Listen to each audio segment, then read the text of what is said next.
চলুন আজ আপনাকে নিয়ে যাই এমন এক শহরে যার বয়স 3000 বছরেরও বেশি, যেখানে আপনি পাবেন ঐতিহাসিক স্থাপত্য, তেমনই পাবেন সদা জাগ্রত পবনপুত্র হনুমানের মন্দির, যে মন্দির অযোধ্যার বিখ্যাত রাম মন্দিরকে ধনুক উপহার দিয়েছে। চলুন আজ আমরা ঘুরি আমাদের প্রতিবেশী রাজ্য বিহারের রাজধানী পাটনা শহর।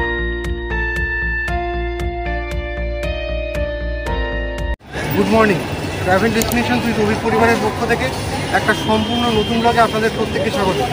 এই আমার ঠিক পেছনে আছে পাটনা স্টেশন। প্রাচীন শহর পাটনার প্রাচীন মন্দির হলো এই হনুমানজির মন্দির, আর হনুমানজির আশীর্বাদ মাথায় নিয়ে আজকে আমরা আমাদের পাটনা ভ্রমণ শুরু করব। মন্দিরে ঢুকেই প্রথমে বাঁদিকে হচ্ছে বিনামূল্যে জুতো রাখার জায়গা, আর ঠিক তার উল্টো দিকেই হচ্ছে ত্রিতল বিশিষ্ট এই মন্দির, যেখানে প্রবেশ করেই আপনারা দেখতে পাবেন প্রচুর ভক্ত সমাগম। আর একটু এগোলেই আপনারা দর্শন পাবেন পবনপুত্র হনুমানজির।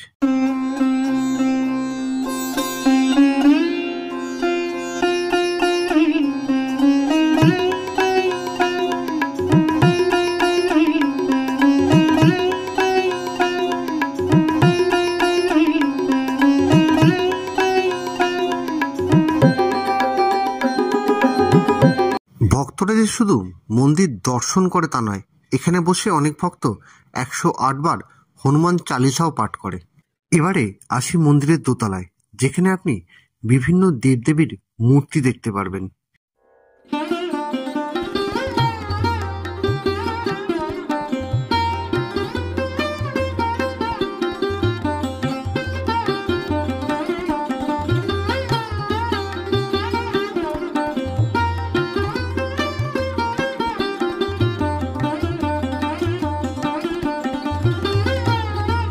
এবারে পৌঁছলাম মন্দিরের টপ ফ্লোরে, যেখানে অনেক রকমের পূজার্চনা ও হোম করা হয়। এবার এই মন্দির থেকে পাটনা স্টেশনটা একবার আপনাদেরকে দেখাই। আচার্য কুণাল কিশোরের তত্ত্বাবধানে এই মন্দিরটি 1940 সাল নাগাদ গুরুত্ব পায়। ঐতিহাসিকভাবে এই মহাবীর মন্দির কবে স্থাপিত হয়েছিল তা জানা না গেলেও 1947 সালে এই মন্দিরের প্রথম পুনর্নির্মাণ হয়। 1987 সাল নাগাদ বর্তমান মন্দিরটি নির্মাণ করা হয়েছে। কিন্তু পাটনায় প্রচন্ড ময়েশ্চার, এত ময়েশ্চার কিন্তু পাটনায় খুব কমই দেখতে পাওয়া যায়। আর মহাবীর মন্দিরের লাড্ডু আজকে আমরা কিনবো, শুনেছি খুব বিখ্যাত, এর আগে খেয়েওছি, এক দুবার শুনেছি না খেয়েওছি। তো 500 গ্রামের দাম পড়লো 165 টাকা। দেখি কীরকম খেতে লাগে।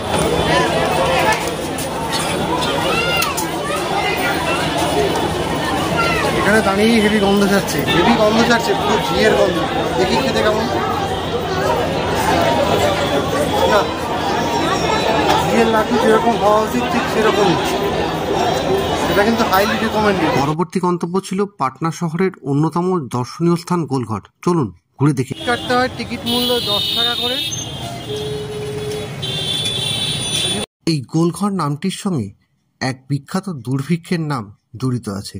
সেটি আর কোনোটাই নয়, আমাদের বাংলা এবং বিহারের বিখ্যাত 76-এর মন্বন্তর, যা ইংরেজি 1770 খ্রিস্টাব্দে হয়েছিল, এবং এই দুর্ভিক্ষে প্রায় 1 কোটি লোক মারা যান। এরপরেই ভারতের governor general Warren Hastings British সেনাবাহিনীর জন্য একটি মৌচাক আকৃতির শস্যাগার তৈরির আদেশ দেন। ব্রিটিশ ইস্ট ইন্ডিয়ান কোম্পানির ইঞ্জিনিয়ার ক্যাপ্টেন জন গ্রাস্টিন গোলঘরের নকশা তৈরি করেন এবং ভবনটি নির্মাণ করেন। 1,40,000 টন খাদ্যশস্য মজুত রাখার ক্ষমতা সম্পন্ন এই শস্যাগারটির নির্মাণ সম্পূর্ণ হয় 1786 সালের 20 জুলাই। যেখানে রোদ্দুর লাগছে সেখানে গা পুরো জ্বলে যাচ্ছে, আর এই গাছের তলায় দাঁড়িয়ে কি আরাম, কি শান্তি, কি ঠান্ডা তার বলে বোঝাতে পারবো না।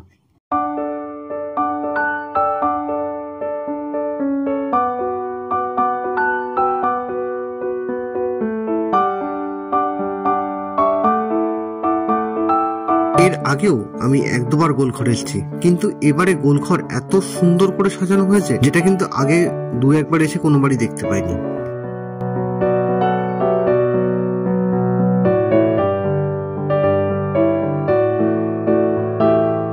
যেটা দেখুন খালি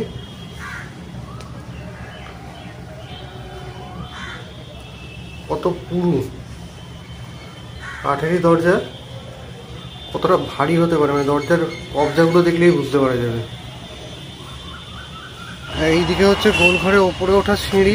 যেহেতু গোলঘরে ওপরে ওঠার সিঁড়ি বেশ কিছু জায়গায় ভেঙে গেছে, সেই জন্য এখন আর গোলঘরে ওপরে উঠতে দেওয়া হয় না। গোলঘরে উপরে উঠতে পারলে পাটনা শহরের একটা খুব সুন্দর নাজারা পাওয়া যায়, যেটা এবারে আপনাদেরকে আমি দেখাতে পারলাম না। জানি না ভবিষ্যতে কোনদিন উঠতে পারবো নাকি। যদি উঠতে পারি তাহলে পাটনা শহরকে এত সুন্দর দেখা যাবে যে দেখে আপনি মুগ্ধ হয়ে যাবেন। গোলঘর থেকে বেরোনোর পরে হয়েছিল একবার সেই নিজের ছোটবেলায় ফিরে যাই, আর সেই কারণে এই খাওয়াটা। ছোটবেলায় ফিরে গেছি মনে হচ্ছে। আগে তো আমরা একটু ছোটবেলায় অনেক খেয়েছি, এখন আর পাওয়া যায় না। জানি হয়তো অনেকেই বলবে মরার বড়, রং খারাপ, মাঝে মাঝে সেই নিয়মে বাড়িয়ে দিতে ইচ্ছা করে, সেরকমই আজকে একটা। ভালোই লাগে। রাজেন্দ্র প্রসাদ, সেই রাজেন্দ্র প্রসাদের সমাধি এই মুহূর্তে আমরা দেখতে এসেছি।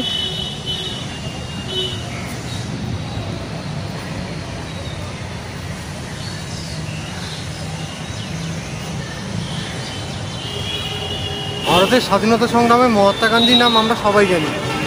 লবণ সত্যাগ্রহ থেকে দান্ডি আন্দোলন, সব জায়গাতেই গান্ধীজি একটা অগ্রণী ভূমিকা নিয়েছিলেন। তো পাটনাতেও এরকম একটা গান্ধী মিউজিয়াম আছে, যেটা অনেকটা সাবরমতী আশ্রম টাইপেরই অনেকটা, শুনেছি। ওটা দেখার জন্যই এসেছিলাম, কিন্তু গেটের সামনে পরিষ্কারভাবে লেখা আছে গান্ধী সংগ্রহশালা আজ বন্ধ হয়, গান্ধী সংগ্রহশালা ইজ ক্লোজ টুডে। তো সেই কারণে ঢুকতে পারলাম না। যেখানে গান্ধী সংগ্রহশালাটা কেন করেছে তার সম্পর্কে কিছু লেখা আছে, তো সেইটা আমি একটুখানি তুলে ধরলাম। ভেতরটা একটুখানি যতটা সম্ভব দেখানোর চেষ্টা করছি, কতটা পরিষ্কার আসবে আমি জানি না।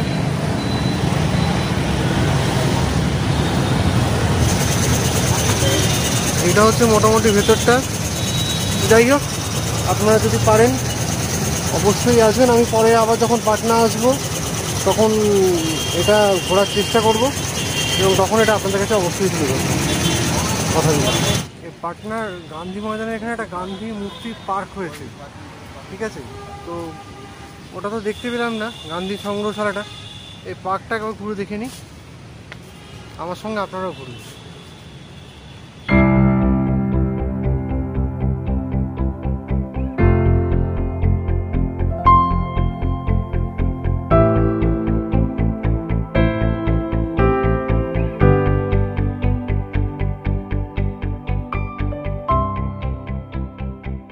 এখানে গান্ধীজির জীবনের বিভিন্ন অ্যাক্টিভিটিসগুলোকে খুব সুন্দরভাবে তুলে ধরা হয়েছে।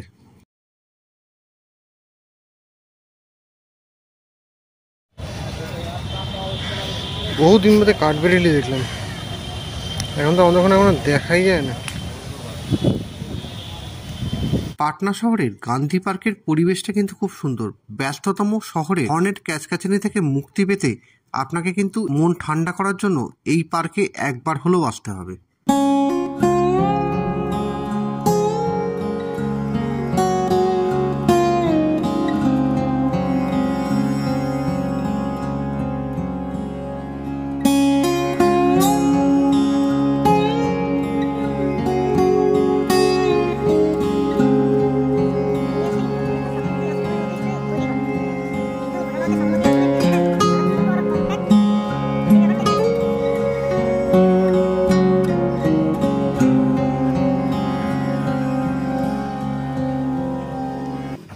পাটনার যত বড় বড় সভাগুলো হয় না, সেগুলো সব গান্ধী ময়দানেই হয়।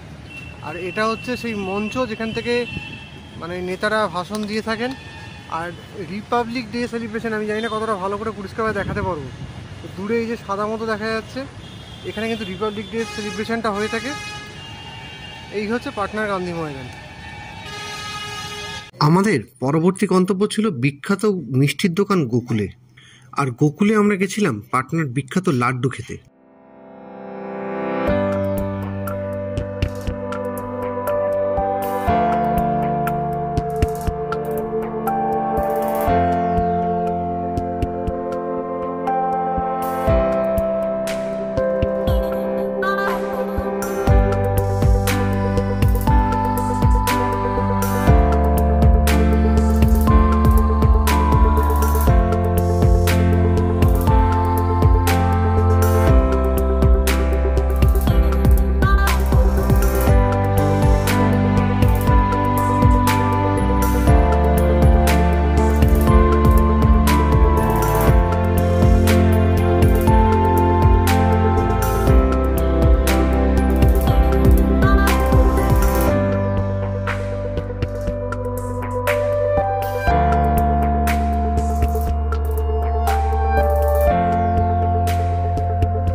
সকালের প্রচন্ড গরমে আর বাইরে থাকা যাচ্ছে না। গোকুল অবধি ঘুরেই এবেলার মতো পাটনা ভ্রমণ শেষ করলাম। আবার দেখা হবে বিকেলবেলা এবং পরবর্তী পর্বে।